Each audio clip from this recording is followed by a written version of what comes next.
Ya, untuk mengetahui prospek daya tahan rupiah dengan pengaruh global, kami sudah terhubung bersama Joshua Pardede, Chief Economist Bank Permata. Ya, Pak Joshua, seperti apa gerak rupiah hingga sore ini? Apakah masih dalam tren pelemahan? Ya, kalau kita lihat di perdagangan hari ini, rupiah ditutup menguat ya bersama mata uang Asia lainnya, dan ini juga dipengaruhi oleh pelemahan dari dolar Amerika Serikat. Meskipun kalau kita lihat beberapa hari sebelumnya, dolar sempat menguat ya akibat rilis data ekonomi seperti industrial production dan juga retail sales. Tapi dengan kondisi tren harga minyak dunia yang saat ini juga sedang menurun, ini juga akhirnya berpengaruh pada dolar yang juga ikut melemah dan akhirnya berdampak positif pada penguatan sebagian mata uang Asia hari ini, termasuk juga rupiah yang mengalami penguatan setelah tadi juga ada pengumuman dari hasil RDG Bank Indonesia. Baik, lalu bagaimana dengan reaksi pasar ini, dengan keputusan BI sendiri, seperti apa analisa Anda? Apakah memang sudah sangat sesuai dengan ekspektasi? Ya, dan ini saya pikir ekspektasi pasar pun juga kurang lebih sama bahwa BI masih akan mempertahankan tingkat suku bunga acuannya BI 7 Days Reverse Repo Rate hingga akhir tahun ini, mempertimbangkan bahwa nilai tukar rupiah yang juga cenderung stabil, ya tidak ada peningkatan volatilitas yang cukup berarti, dan di sisi yang lainnya pun juga tingkat inflasi pun juga belum mengalami peningkatan yang cukup berarti juga ya, sehingga dan kita juga melihat bahwa efek dari pengumuman tapering dari The Fed pun juga ini juga tidak respon dari pasar pun juga tidak berlebihan, sehingga makanya BI masih mempertahankan suku bunga acuannya sampai dengan akhir tahun ini, dan juga mungkin masih akan dipertahankan sampai dengan pertengahan tahun depan. Baik, dengan posisi neraca dagang dan juga harga komoditas sendiri, bagaimana prospek rupiah hingga akhir November? Ya, dengan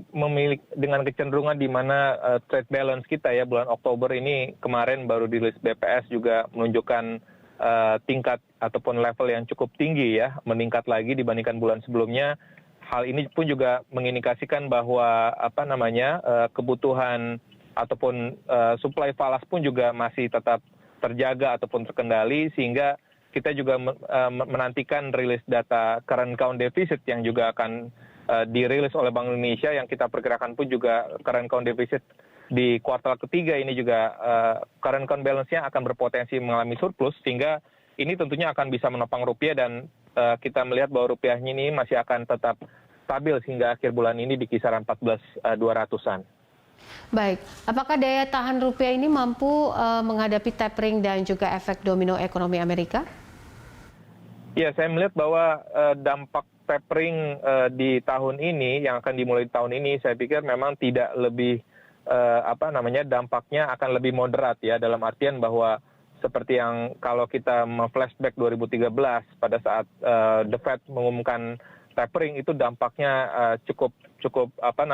overreacted dari pasar ya, artinya terjadi pelemahan di emerging countries dan juga terjadi capital flow yang besar-besaran. Tapi kalau kita lihat saat ini kondisinya, komunikasi yang disampaikan oleh The Fed pun arahnya pun juga sudah cukup jelas, dan juga respon pasar pun juga tidak berlebihan, sehingga dan melihat bahwa fundamental ekonomi kita juga relatif lebih baik ya dibandingkan 2013, saya meyakini bahwa nilai tukar rupiah kita masih akan tetap mampu menopang ataupun menahan gejolak dari eksternal, khususnya dari rencana tapering dan juga kemungkinan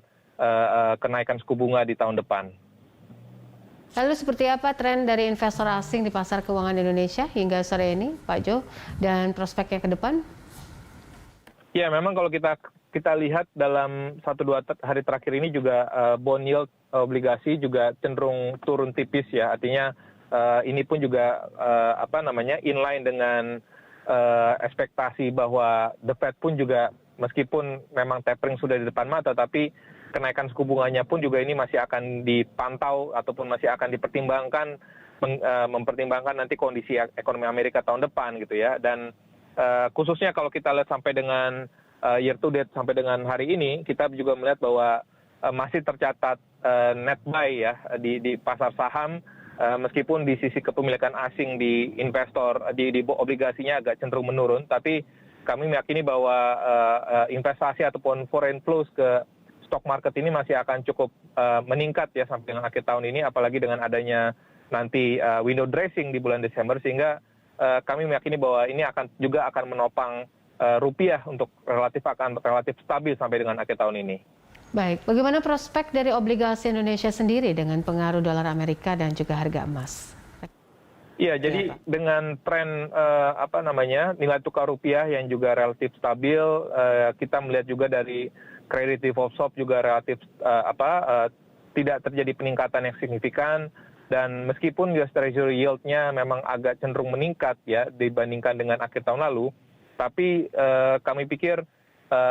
khususnya investor domestik di pasar obligasi ini masih relatif solid ya, baik perbankan, pension fund dan juga insurance ya, sehingga ini dapat meng-offset penurunan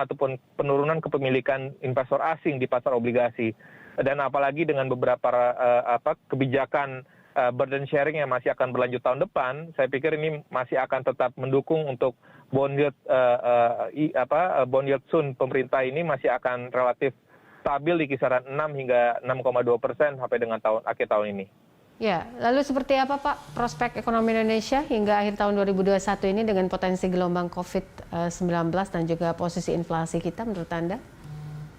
Ya, jadi kalau kita melihat dari sisi pengendalian kasus COVID sejauh ini relatif sudah manageable, dan kita harapkan ini tidak terjadi kenaikan lagi nanti pasca akhir tahun ya ataupun awal tahun depan. Karena pemerintah juga menyiapkan diri dengan memberlakukan kembali nanti PPKM level 3 ya pada saat akhir tahun, sehingga kita harapkan pengendalian kasus COVID ini tidak meningkat lagi, dan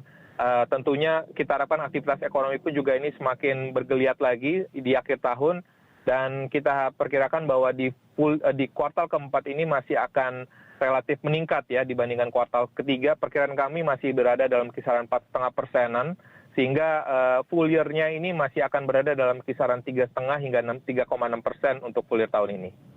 Baik, terima kasih Pak Joshua untuk informasi dan juga diskusinya bersama kami. Pemirsa, Joshua Pardede, Chief Economist Bank Permata.